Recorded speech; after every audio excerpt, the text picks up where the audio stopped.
Welcome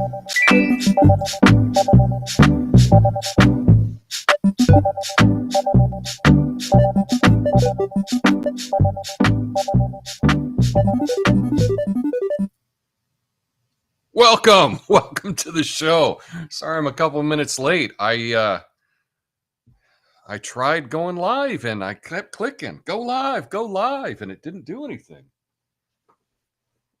Now there's some big truck right outside my house backing up, and I can hear the beep, beep, beep. I know you can't hear it, but it's like mine's not even working today. But whatever. Glad you're here. It's October 28th, 2024. Next week is going to be a new month. Yeah. So that's exciting. And today is a Wednesday. It's a Big Idea Wednesday. A lot of times on Wednesdays, I just like to take a psychological topic or just some kind of idea on how we consider the world, how we see the world, how to better understand the world. And I like learning about it. And then I figure if I'm learning about it, I might as well tell you about it too. So that's what we're going to do today. We're going to talk about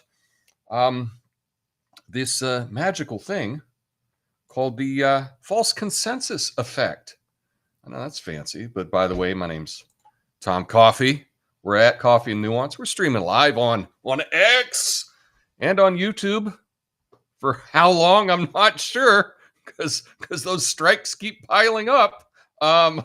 For whatever reason, and also we're on Rumble. Be sure to follow us on Rumble. Remember, the new goal for Rumble, I want 420 followers for the meme. So let's do it. If you're not subscribed, please subscribe today.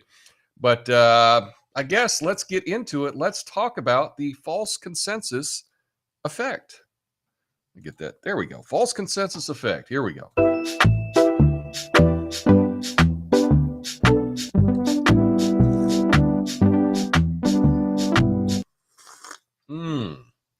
And do you have a gun trumpet coffee mug? Aren't you jealous? The gun trumpet. Good coffee. Anyway, so here we are again, folks. It's election season.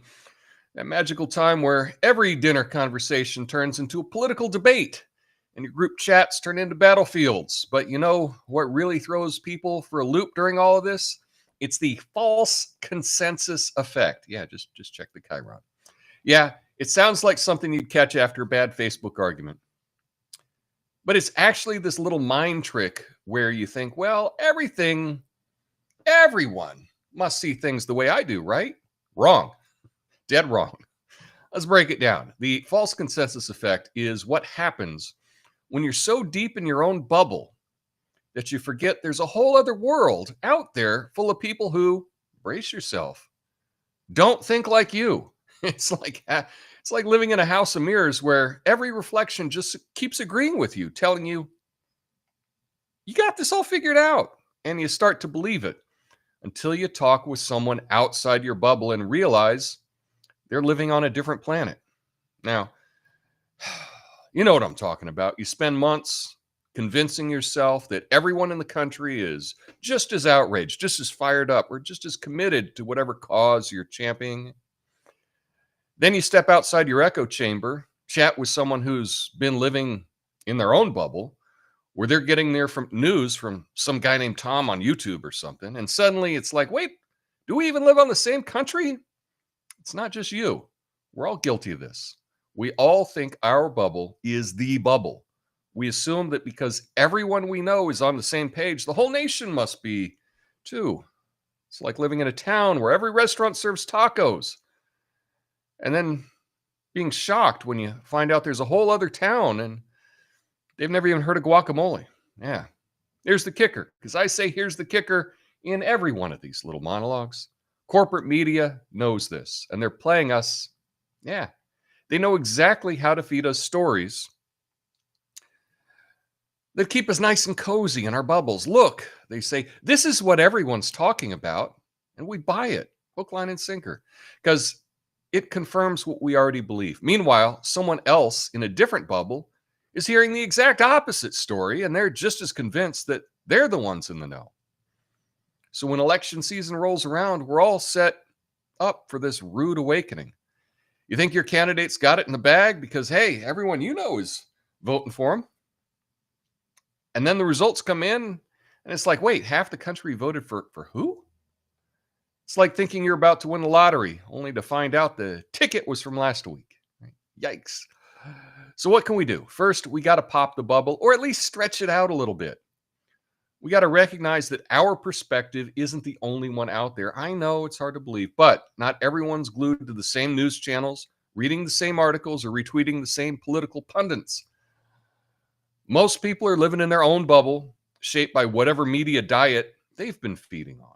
So instead of getting mad or dismissing someone as clueless, even if they are, try to see where they're coming from. Ask questions. You might not agree, but at least you'll get a peek into their bubble. And who knows, maybe you'll learn something, perhaps. Like how they manage to sleep at night believing the bullshit they do. But here's my advice. Let's not get too comfortable in our own bubble. Let's remember that election season isn't just about picking a winner. It's about realizing how many different versions of reality are out there. At the end of the day, if you're shocked by the results, maybe it's not the country that's out of touch. It's your bubble. Because let's face it, the biggest bubble is thinking you don't live in one. My name's Tom Coffey. This is the Coffey Nuance Show, the least watched censored commentary news show live right now. Flame on.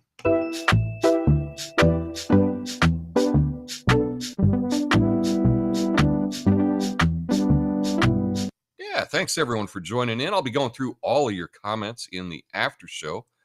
And then I look over here. Let's see. What am I going to need? Ooh. All right. No live read today because I need 25 people watching live to do a live read. So I don't think we're going to reach that.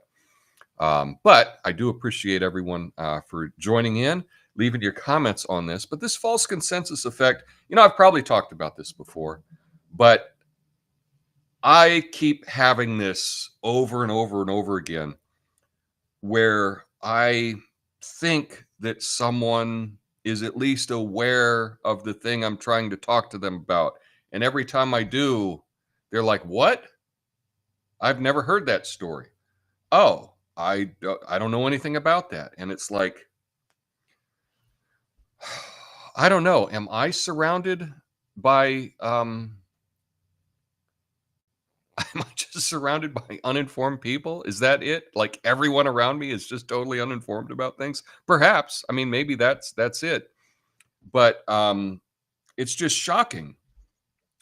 And I always make assumptions that I always give people the benefit of the doubt, but I always kind of assume they know more than they actually do. And I don't know if that's helpful. I don't. I think for the longest time, I've just given people the benefit of the doubt about what they know. But I don't know how that's working out very well. I just keep having these conversations with people, and I'm always blown away by what they don't know. And because I feel like, I know it. So how do they not know it? How are they not aware of this? This is the false consensus effect. This is something that you can fall prey to, especially if you're someone that's more informed than other people. You just assume because you got it that other people got it as well. Now, a lot of the beliefs that I've come to have come through, a lot of reading, a lot of thinking, a lot of observing. And I guess a lot of people just don't even do that at all, right? At all. Like they don't even stop to think about something. Okay. It's weird. It's weird. And the reason that I bring this up today is it just keeps happening again and again and again in my own life. And I was wondering if it happens with you as well. We just kind of believe that what we see online, other people see as well. And it's just not the case.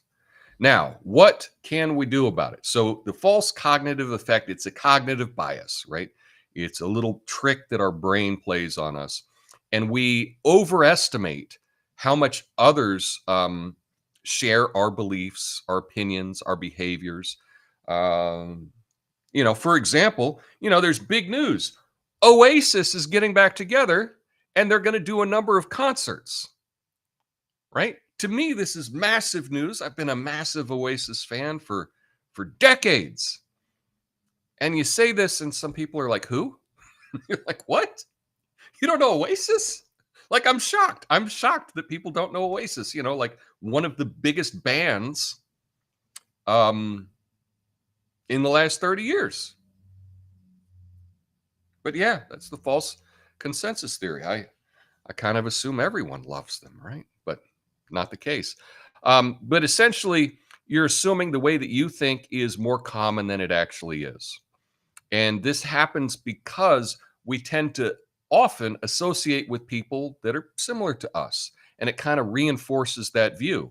So if I have friends and all of my friends know Oasis and they know Oasis because we're similar age and have similar taste in things, I just assume that that's how the rest of the world is, and I'm just wrong. I'm just wrong. So why does this happen? It's our social circles, right? We're surrounded by like-minded people. Like-minded. Now I'm not.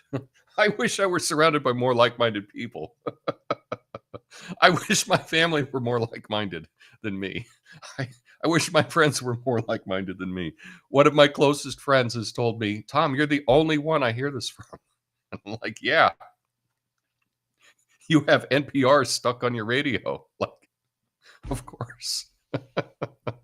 But anyway, we surround ourselves with people that we tend to agree with. Creates an echo chamber, right? And also we have selective exposure to things. So we often consume media that aligns with our beliefs. So if you are reading, if you're a more, I don't know, independent news person, you're reading news that might be slightly different than the mainstream, because that aligns more with your beliefs, and you might be avoiding sources that other people are seeing, right? And this can kind of reinforce how you see things and how you think other people see things. Now, this also comes down to self-esteem, right? So if you believe that others share your views on things, it kind of boosts you up, right? Like, oh, I think this and other people think this and we're all right. And yay, that's good. Yeah. um, Often we think we're in the majority, like the majority of people believe this thing that we believe. Because if you're in the majority, right, that's normal, right? I guess. So here's a couple tips for recognizing it. One thing that you can do is just diversify your social circle, engage with people with stupid opinions or with other opinions and backgrounds. And this may just kind of broaden your perspective on things. Try to get some different media. I do. I actually pop on The Hill, Rising, The Hill, and used to have Brianna Joy Gray, and I loved watching her because I could always see what was, in my opinion, the stupidest, worst argument for something. And I don't know, I got some kind of weird thing about that. I never agreed with her, but I got a kick out of seeing how dumb a thing she could come up with every day. And then she's gone, and now there's Jessica Burbank, and it's even better because she's got even dumber takes on things. But just by me checking out other viewpoints, it does kind of help me put things in perspective. So I encourage you to listen to news that might not necessarily align with your own opinions, just so you can get like a different perspective. And so one thing, this is a tip, and I need to do more of this myself. And that's the reason I'm saying this. It's like I'm trying to make myself do it. When you're talking to someone about like politics or whatever, don't assume what they think. Ask them, right? Just ask them. And you can, oh, you think that? Oh, okay. Why do you think that? Okay. All right. And where did you hear that? NPR. Okay. Yeah. Got it. Okay. Anyway, if you ask them, it kind of opens up things, and then you can kind of see where they're at before. I tell you what's not persuasive is when you say something and someone says, "What? I don't," like you hear something, and if you look at them like, "What planet are you on?" Like that does that doesn't endear you to anyone, right? Got to work on your poker face for when your friends have really odd or really different opinions. Um, and anyway, yeah, just don't dismiss their view, and just be aware of your own bias. It's something that I'm trying to do. I'm really trying to being aware of this false consensus effect, where I just I keep assuming that people know things that I know, and they don't. Um, and I really need to be aware of that because I think I may come off to some people in my personal life as being like a know-it-all a-hole. And I don't mean to do that. I mean, I might be a know-it-all a-hole, but I don't want to come across as that. And just being aware of this false consensus effect, um, you'll come across better to people in your family and your friends and whatnot. So yeah, avoid generalizations, right? Try to stay humble, which is, you know, try right, to do. Um, and just try to be welcoming when people say something out of left field that you think is stupid. Try not to react to it as much. Because guess what? If you do that, then they're not going to want to share with you anymore. But just as much as you have a false consensus effect, you think that you know what other people know. In the same way, other people think that you know what they know, and you may not at all. So there you go. That's the idea I wanted to talk about today, and to try to give a couple examples and whatnot. Let me know what you think of this idea. Have you noticed this in your own life, the false consensus effect? Let me know in the comments. I'll be going through all of the comments in the after show. So thanks everybody for sticking around. And I hope you all have a fantastic day. I'll be back on Friday. And yeah, let's see if I can burn this thing down. Let's see if I can do a fact check that'll get me another channel strike. Oh, why not, right? Why not? Anyway, hope to see you on Friday. Have an awesome day, and I'll see you in the after show. Till then, peace.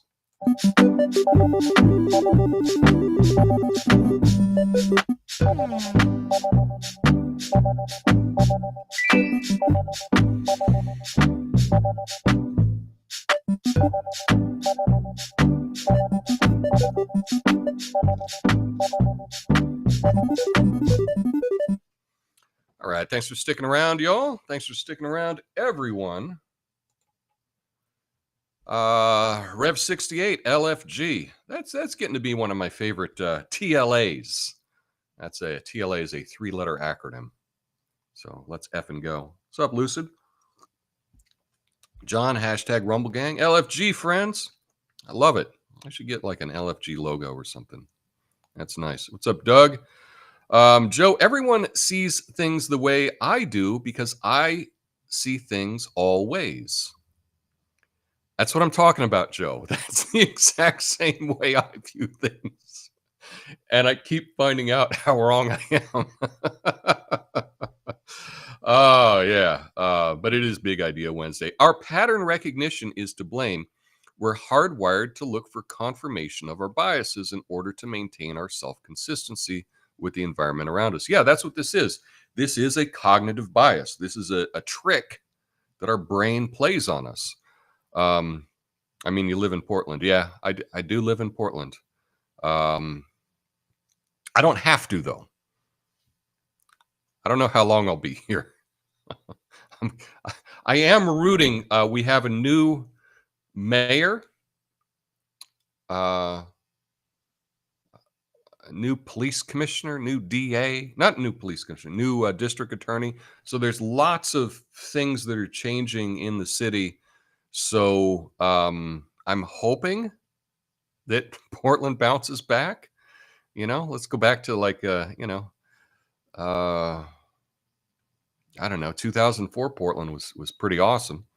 So I'm hoping it'll swing back. But if not, I don't think I'll stick around. Avoiding information sources often happens when we simply do not actively pursue in order to consume news sources. We have to develop habits to keep up with them. I agree, Joe. I agree. And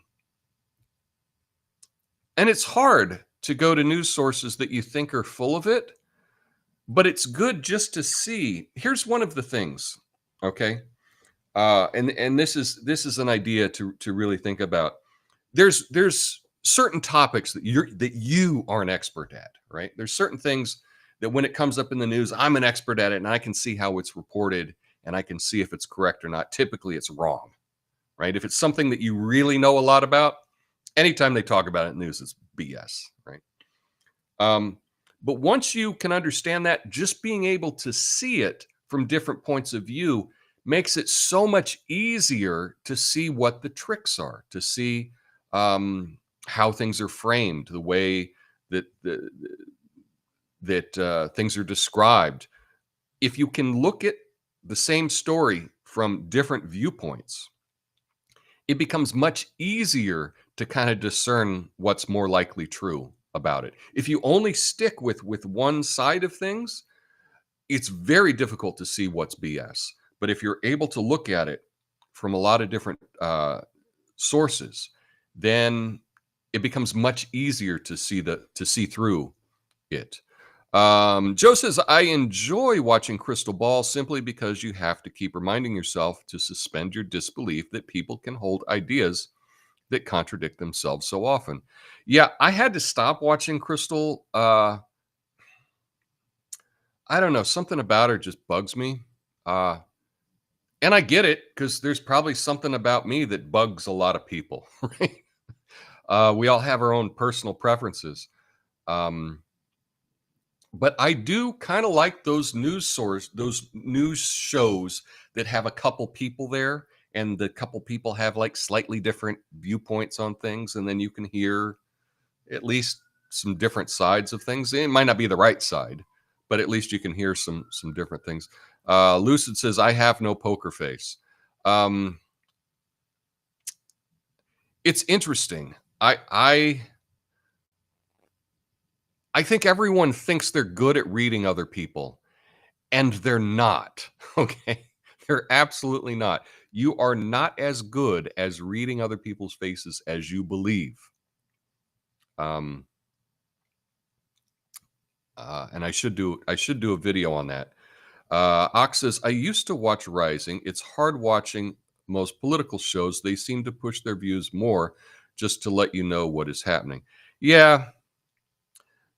The nice thing about some show, I'm not going to watch the whole show, right? I'm not going to watch the whole show, but I'll check in and see what, if it's something, if it's a topic that I'm interested in, I can just, oh, let me check what the dummy is saying, right? And then I got the dummy's viewpoint, and then I, 10 live on YouTube. Okay, I'm not sure what that is. Other than Mexico, where would you think about moving? Well, it's tricky. I don't know what's going to happen in the country. I am feeling kind of optimistic and positive about things in the last week with RFK Jr. Aligning with Trump, with Tulsi coming on board. I feel pretty optimistic about that. I like the idea of this unity group of people coming together to really try to save the country is better than the old uniparty, um, which is, I mean, let's face it, if you haven't been paying attention, the Democrat Party has shifted and has changed, and they're essentially neocons now. They're the party of war. They're the party of censorship. It's not the Democrat Party I used to know.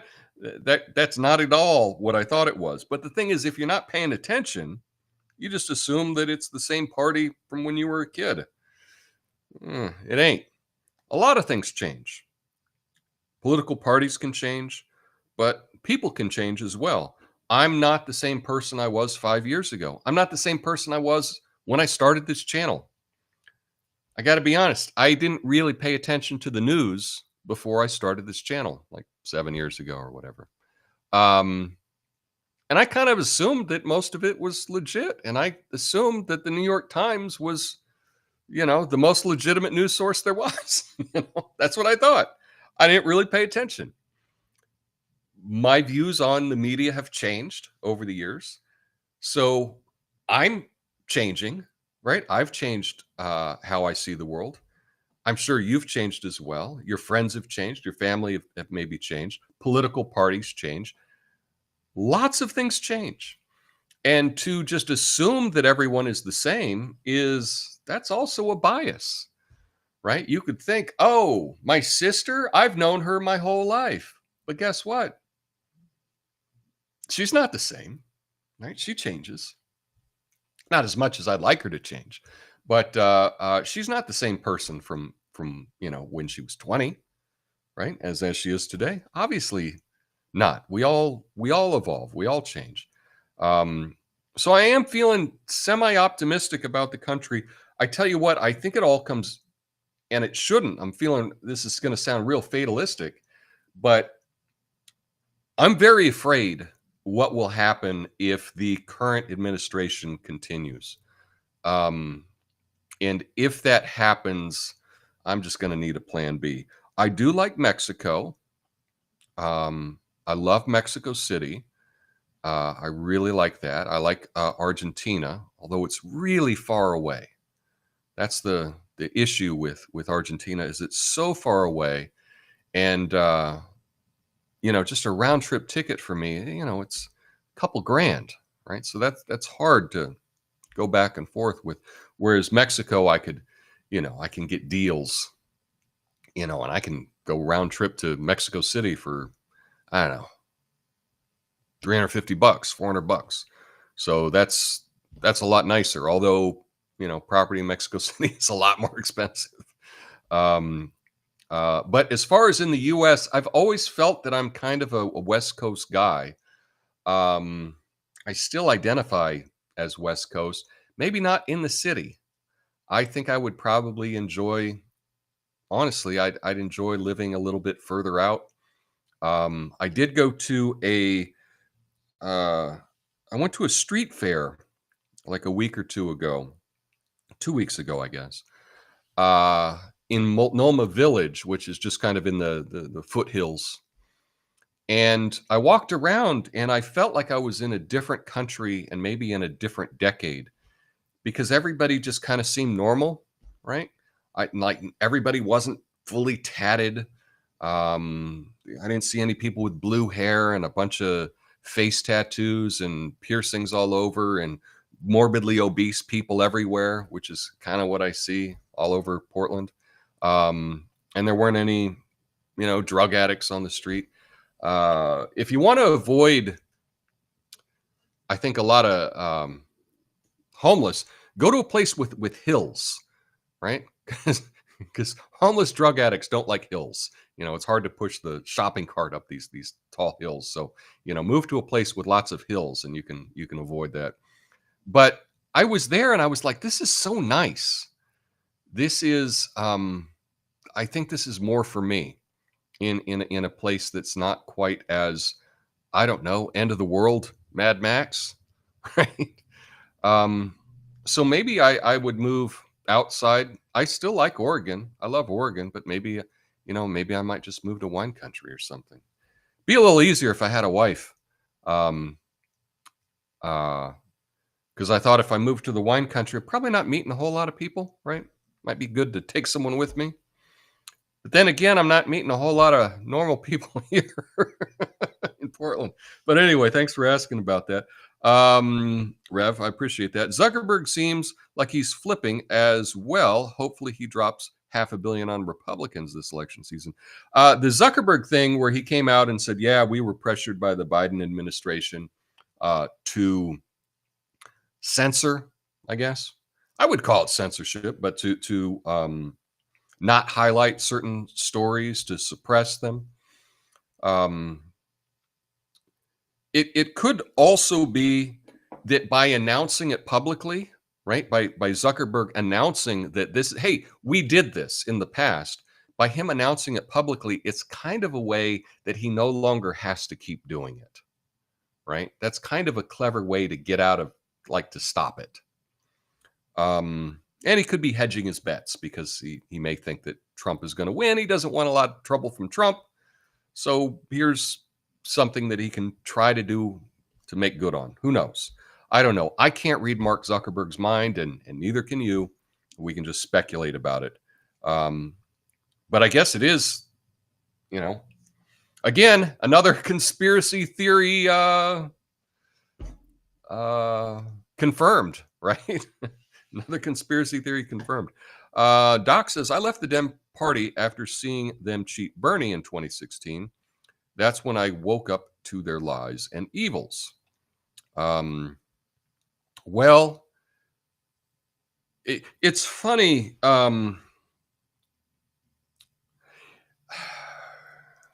Yeah, I saw what was going on with Bernie. And then it was with Tulsi, I think that I really got it. Like that's when it drove it home to me.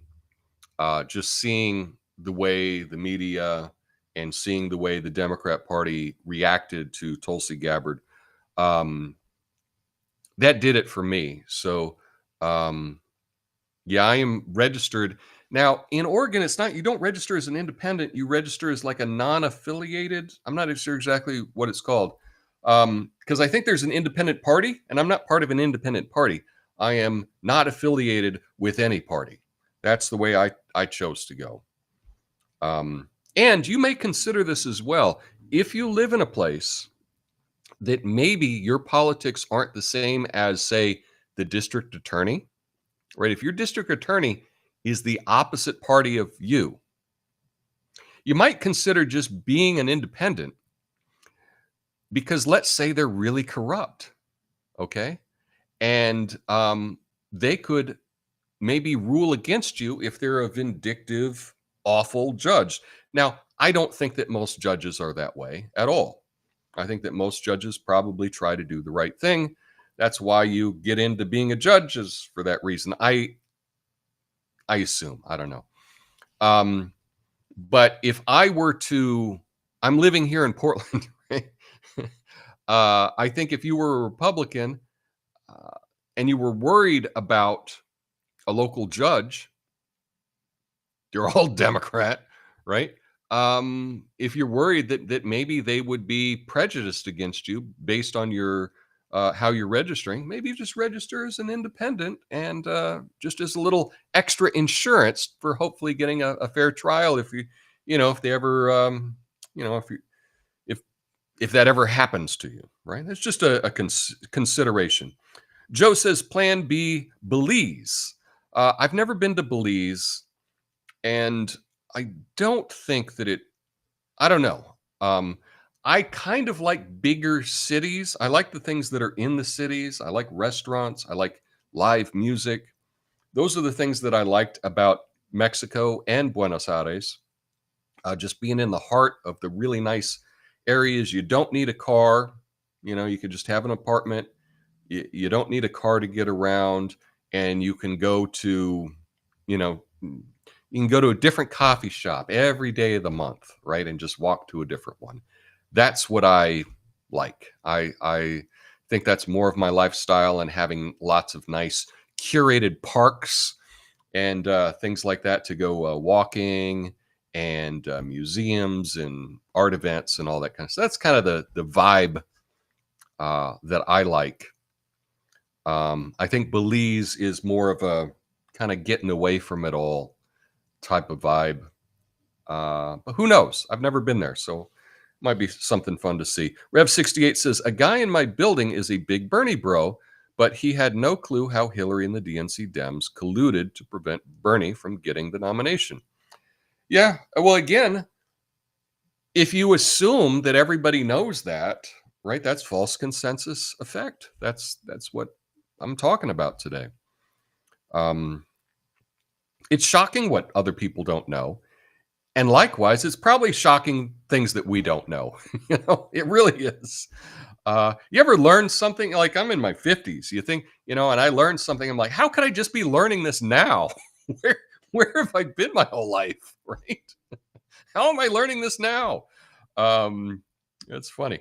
Joe says, I saw a tweet that Taylor Swift was among those going to drop a Trump endorsement. I'll believe that when I see it. Yeah, that sounds like fake news to me. I seriously think that's fake news. Joe says, I assume that even vindictive judges believe they are acting in a just manner. Yeah.